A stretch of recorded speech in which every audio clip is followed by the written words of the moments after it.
Pois esta bonita historia empeza con dúas amigas, Mini e Meg, grandes amigas desde siempre, que van en barco a unha isla donde ten a súa mansión Jessica, que era a mellor amiga de Mini antes de ser mellor amiga antes de que Mini fora mellor amiga de Meg, e invitounas.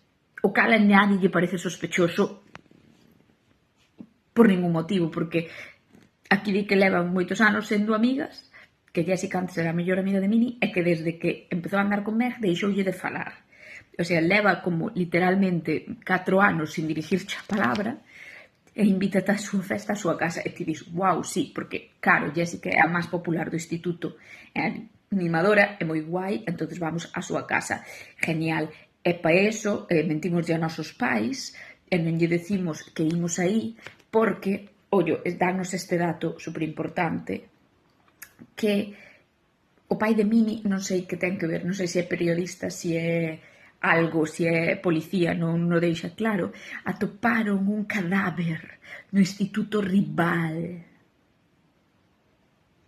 Entonces, supuestamente, como toparon un cadáver no instituto rival, a Mini non lle iban deixar ir a esta festa. Non porque sean 3 días de festa sin control nunha casa, non, obviamente porque apareceu un cadáver que non ten relación algunha con esa isla, nin co seu instituto, nin con nada. Pero bueno, da igual.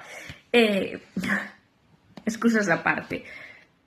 Vamos a entrar no drama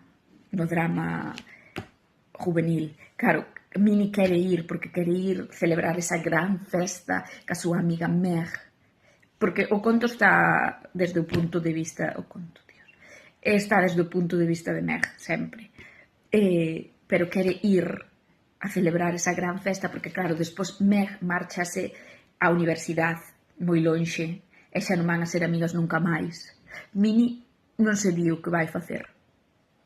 Solo que toma, creo que dicían antidepresivos, non estou segura. Eu vou a decir que, non sei, que son antipsicóticos, porque podría entrar e lelo, pero non o vou a ler. Non sei que lle pasa a Mini, vale. E hasta aí é o que nos conta este gran capítulo destas grandes amigas. Coquelín, xa vos aviso, que a min Mini pareceme super tóxica. Pero bueno, a ver, que non quere decir que a Meg non sea tóxica. Pero aí hai drama fijísimo entre as dúas.